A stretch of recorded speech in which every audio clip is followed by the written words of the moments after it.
On the 62nd day of being on the road with the pandemic, we are now in the city of Hyderabad, in its old city in the area of Shastripuram, where MIM leader Asaduddin Owaisi has just come to distribute food to those who are most impoverished, auto drivers among them. आपसे शुरू में ये पूछती हूँ कि lockdown जो है, मुझे तो अब 10 प्रदेश में मैं घूम चुकी हूँ, मुझे लगता है ये गलती है, लेकिन यहाँ पर Telangana government seems to be in support of it. आपको क्या लगता है? बरखा, मैं तो इस पर एक आर्टिकल लिखा हूँ और मैंने ये कहा है कि एक लॉकडाउन अनकॉन्स्टिट्यूशनल है, अनप्लान्ड है. इसका एपिडेमिक एक्ट और एनडीएमए को इस्तेमाल करके लॉकडाउन करना ये बिल्कुल गलत है. दिल्ली में बैठे हुए चंद लोग ये नहीं तय कर सकते कि हैदराबाद में कौन सा पूरा हैदराबाद बंद होना चाहिए, कौन सा नहीं बंद होना चाहिए, और ये बिल्कुल गलत है. ये मैं इसके फेवर में नहीं था. हाँ, यकीनन सोशल डिस्टेंसिंग हो, थोड़ा बहुत कर्फ्यू हो, ये सब सही था, मगर गवर्नमेंट से कोई हेल्प नहीं, कहीं सेंट्रल गवर्नमेंट से कोई हेल्प नहीं. तो ये लॉकडाउन कैसा है? तो गरीब तो मर रहा है. कई लोग मुझसे कह रहे हैं कि असद साहब या तो कोविड से मर जाएंगे, गरीबी से पहले मर जाएंगे हम. एक्चुअली मुझे बहुत लोग मिले असद भाई, माइग्रेंट वर्कर्स बोलते, हाईवे आफ्टर हाईवे पे उन्होंने यही बोला कि हम वायरस से पहले गरीबी से मरेंगे. लेकिन आपने अनकॉन्स्टिट्यूशनल क्यों बोला है? इसलिए कि कौन से कॉन्स्टिट्यूशनल प्रोविजन में आपने लॉकडाउन किया है? कहाँ है? एपिडेमिक एक्ट में कहाँ लिखा हुआ है? एनडीएमए एक्ट में कहाँ लिखा हुआ है? एनडीएमए एक्ट में लिखा हुआ है कि आप कंसल्ट करेंगे, कोऑपरेट करेंगे, गवर्नमेंट को हेल्प करेंगे. और अफसोस की बात यह है कि पूरे इंडिया में सब लोग उसको कबूल कर लिया, इवन अपोजिशन रूल स्टेट्स. ये तो गलत है. इसका प्रोविजन ही नहीं है कि कैसा आप तय करेंगे कि लॉकडाउन कर दो, पूरा बंद कर दो. ये फिर कोई दिल्ली में बैठ के बोलेगा कि नहीं हैदराबाद बंद रहेगा, अतराफ में खुला रहेगा. तो ये बिल्कुल ही, यानी कौन तय करेगा? ये इनको क्या मालूम हैदराबाद के बारे में? लेकिन आपने जिक्र किया कि नॉन बीजेपी स्टेट्स क्या कर रहे हैं, और मैं आपसे यही पूछना चाहती हूँ कि बहुत से जो चीफ मिनिस्टर्स हैं, opposition chief ministers, they are in favour of an even harder lockdown. अब आप तेलंगाना में देख लीजिए, are you in agreement with the state government? नहीं, यकीनन हम यहाँ पर स्टेट गवर्नमेंट की अलाई हैं, तायद कर रहे हैं, मगर मैं इस लॉकडाउन के फर्दर एक्सटेंशन के खिलाफ हूँ.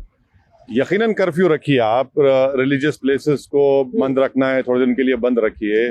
मॉल्स है, सिनेमा हॉल्स है, पर दूसरा तो इकोनॉमिक एक्टिविटी होना चाहिए ना. कहाँ से ला के देंगे आप?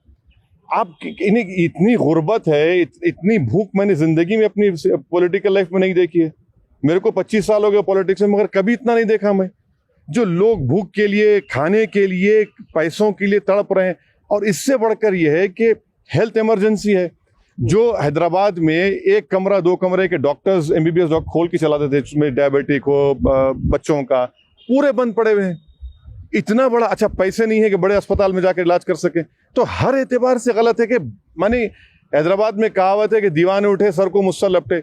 माने act in haste, repent in leisure. आपने इमीडिएटली फैसला कर दिया और भुगतना गरीब को पड़ रहा है. ये आपने एक बहुत जरूरी बात की कि जो नॉन कोविड पुअर है, क्योंकि हमने बहुत शहरों में ये पाया कि जिसको किडनी डिजीज हो, डायबिटीज हो, कैंसर हो, ट्यूबरकुलोसिस हो, आज उस गरीब आदमी के पास कहीं जाने की जगह नहीं है. बरखा, मैं आपको बता रहा हूँ कि डायलिसिस पेशेंट जो गवर्नमेंट हॉस्पिटल में जाते थे, शुरू में इतनी तकलीफ हुई यहाँ पर, मुझे फिर यहाँ हेल्थ मिनिस्टर से बात किया, फिर वो चालू किया गया. मगर अब दूसरे जो अस्पताल को जा रहे हैं, वो डॉक्टर्स बोल रहे हैं नहीं, आप कोविड टेस्ट कराओ. और अनफॉर्चुनेटली है कि कई डायलिसिस पेशेंट्स को कोविड निकल रहा है. अब हमारे गांधी हॉस्पिटल में माशाल्लाह से हो रहा है, उनका इलाज भी हो रहा है. मगर ये बहुत बड़ा प्रॉब्लम है, हेल्थ का तो बहुत बड़ा प्रॉब्लम है. पैसे नहीं है उनके पास, बड़े अस्पताल क्यों जाएंगे? जहां पर छोटे जगह काम होता था, उनको आज बड़े अस्पताल में जाकर कैसे काम कराएंगे?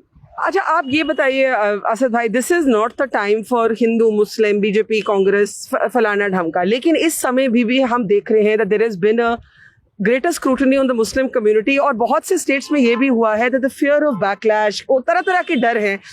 इन मेनी मुस्लिम नेबरहुड्स लोग खुद वॉलंटियर करके इंफॉर्मेशन नहीं दे रहे. यहाँ पे क्या एक्सपीरियंस है?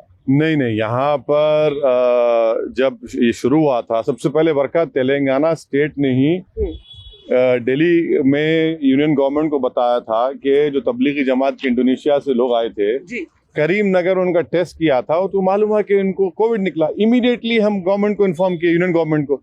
वो लोग तो 8-10 दिन अपना वेस्ट किए उसमें. उसके बाद सीएम और गवर्नमेंट हमको मुझे बोले, और जितने कैसे ये टाइम कैसे वेस्ट हुआ अकॉर्डिंग टू? जो इंडोनेशिया से जमात हैदराबाद आकर करीम नगर गई थी, यहाँ से 150-200 किलोमीटर पर है, उनका टेस्ट करवाया गया, उनको मालूम है सबको कोविड निकला. इमीडिएटली उन्होंने कहा कि भाई ये बाहर से लोग आए हुए हैं, इनको कोविड निकला है। खैर वो सोते रहे वहाँ पर, मगर उसके बाद चीफ मिनिस्टर और ने खास तौर से मुझसे कहा कि असद भाई जितने लोग हैदराबाद तेलंगाना तबलीगी जमात के मरकज गए थे उनके सबको आप टेस्ट करवाना लाना। तो तबलीगी जमात वाले विद इन 12 आवर्स मुझे 650 की नामों की लिस्ट दी है, गवर्नमेंट भी दी थी। खैर उसमें से जो भी थे 500 के करीब लोगों को लेकर गए, उनको टेस्ट करवाया, उनको क्वारंटीन हुआ, बहुत से लोगों को पॉजिटिव निकला। लेडीज को बच्चों के साथ उनको 2-2 हफ्ते क्वारंटाइन किए। तो यहाँ तेलंगाना गवर्नमेंट का तो शुक्रगुजार हूँ कि वो लोग पूरा कोऑपरेट किए, हम भी डे 1 से कोऑपरेट कर रहे हैं। So how do you see this overall situation? ये जो एक फोकस रहा है तबलीगी जमात पर, आप कम से कम ये मानने के लिए तैयार हैं कि दिल्ली में जो हुआ वो गलत हुआ? क्योंकि केटी रामाराव ने मुझे कहा कि 50% of Hyderabad cases were traced back to Tablighi Jamaat. नहीं, तबलीगी जमात को इसका जिम्मेदार खड़ा करना बिल्कुल गलत बात है। बरखा सबसे पहले केरल में 3 लोग आए थे जनवरी में, उसके बाद इटालियन टूरिस्ट थे, और फिर ऐसे कई रिलीजियस प्लेसेस पर वैष्णो देवी में लोग फंस गए, तो वहां उनको फंस गए कहा गया, यहाँ पर उनको कहा जा रहा है कि आप लोग फैला दिए। नांदेड़ महाराष्ट्र में भी हमारे सिख भाई थे, वो भी हुआ है। यकीनन अगर आप बोलेंगे भाई मैं आपके घर को आया था, आपकी अखलाकी जिम्मेदारी थी, मैं मानता हूँ, मगर ये बोलना कि मुसलमान और इस्लाम तबलीगी जमात फैला है बिल्कुल गलत है। तो फिर आपने पार्लियामेंट को एडजर्न नहीं किया, आपने मध्य प्रदेश में क्राइसिस को गवर्नमेंट बनाने के लिए वहां पर पूरी भीड़ जमा की, नमस्ते ट्रम्प हुआ, तो फिर ये क्या है? फिर तो ये गलत बात है कि सिर्फ इसी पर बोझ डाल देना, इन्हीं ने किया, ये बिल्कुल गलत है। और उनके डॉक्यूमेंट्स भी हैं, वो लोग पुलिस को मिले हैं, बता रहे हैं कि भाई हमने लिख के दिया था, आप परमिशन दीजिए, हम भिजाने तैयार है। लॉकडाउन हो गया उसके बाद। पर आपको लगता है कि इससे मतलब कई ऐसे हमारे प्रोमिनेंट मुस्लिम वॉइसेस भी हैं, उन्होंने भी तबलीगी जमात की काफी निंदा की है? अब नहीं, ये देखिए तबलीगी जमात की निंदा करना बहुत आसान है। अब जब वो उनके चीफ मौलाना साद का वॉइस के सैंपल इंडियन एक्सप्रेस की रिपोर्ट आई, अब जब उसके बाद सब बोले अरे भाई तो गलत हुआ, ये तो हमने गलत कहा था, वो रिट्रैक्ट भी कर रहे। यानी ये अजीब व गरीब माहौल है। बरखा देखिए, जर्नलिस्ट काम कर रहा है तो एक आदमी है जो उस पर पूरा नूर नजर है। एक जर्नलिस्ट इंडियन एक्सप्रेस का है, उसको पुलिस बुलाती है, कोई पूछने वाला नहीं है उसको, क्योंकि उसने कहा कि भाई उनकी वॉइस रिकॉर्डिंग के उसमें वो सही नहीं आ रही आवाज और बिल्कुल उसमें फर्स्ट है। तो ये तमाशा हो रहा है। आखिर में आप क्या समझते हैं कि हमारी जो राजनीति, हमारा देश तो बदलने वाला है, कोरोना वायरस ये साल कैसे गुजरेगा किसको नहीं जानता, हमारी राजनीति कैसे बदलेगी इससे? बरखा, मुझे लगता है कि इस मुल्क को दोबारा एक नेहरू जैसे एक विजनरी लीडर की जरूरत है जो इस मुल्क को रिकंस्ट्रक्ट करेगा। You are quoting Nehru and I know how much you dislike the Congress. Yes, I dislike the Congress, but the role of Nehru in prevailing and strengthening democracy, I cannot deny that. I am against Congress, true. But अब तो मुल्क को बनाना है।